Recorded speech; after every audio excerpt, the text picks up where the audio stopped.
So this story is called The Accountability Partner.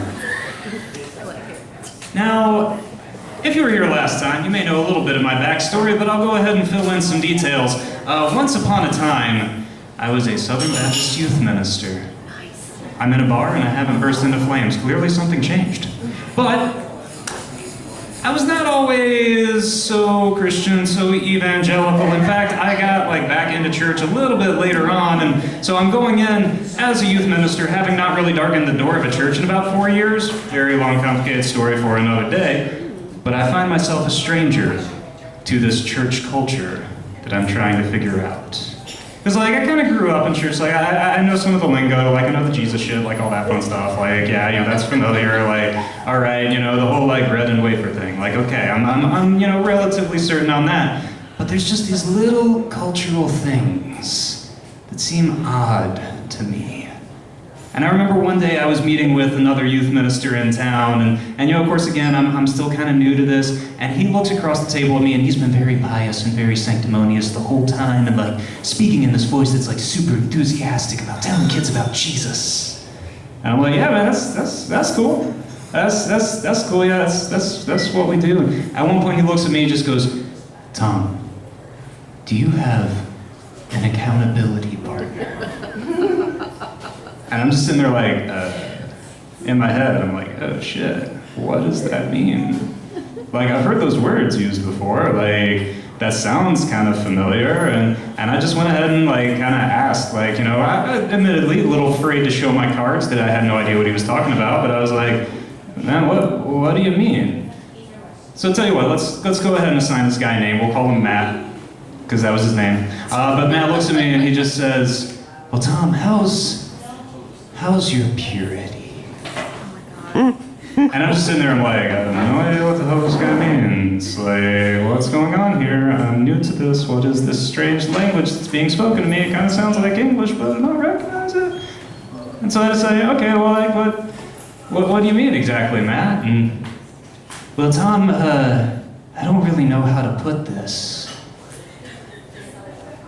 Have you shaken hands with the milkman lately? Have you done some one-man tug-of-war? Have you been hugging the corners on Toad's Turnpike? Have you been tipping off the inspector, roughing up the suspects, badgering the witness, liquidating some inventory, hoisting your own petard, doing some beef stroganoff, shuffling your iPod, buffing the vampire slayer, meeting the goop man at midnight, blowing your own horn, five-finger shuffle, shucking some corn, tugging the slug, debugging the old hard drive, playing some squirt hockey, polishing your own trophy, spanking the monkey, poaching your egg, auditioning a hand puppet, or burping the worm.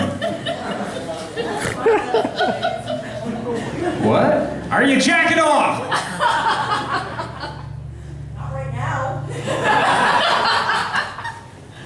And so, of course, I'm sitting there all right.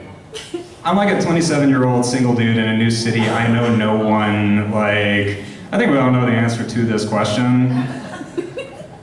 Yeah, it seems kind of a strange thing to ask somebody that you're having lunch with for the very first time, and it's supposed to be two youth ministers hanging out, and I'm thinking, man, there's some stuff involved in youth ministry that I have no idea about.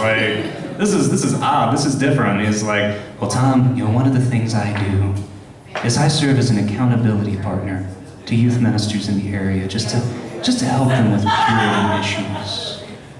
And I'm thinking this kind of seems like a thing I can't say no to. This is gonna be weird if I say no. It's probably gonna be weird if I say yes, so I guess I'm just gonna go along with it, okay. And this is where things got really weird. Because over time, what happened, I didn't see Matt for a while, but about once a week, I would get this random text that was always just something like, how's your purity? If I were to go on your laptop and look at your browser history, what kind of things would I see? And of course, I'm answering stuff it's fine. I don't know, you probably see Netflix and shit, man. You see YouTube videos, I don't know, nothing too out there. I'm gonna tell them what I'm actually into. Anyway, I remember there was even one day where things started to get really creepy, Because, I get the, how's your purity? How are your thoughts lately? And I just text back, like, everything's fine, man. And I get this response, are you lying to me? It's like, oh shit, what kind of serial killer cult leader bullshit is this? Like, if I say no, I feel like he's gonna think I'm lying to him again, but if I say yes, I'm in this weird labyrinth trap thing going on here. I'm like, yeah? I don't know. Tom, we should get lunch sometime soon. What the fuck? And like, this has been going on for a couple of months now, getting these how's your purity texts. And so I finally sit down to lunch with Matt, my accountability partner.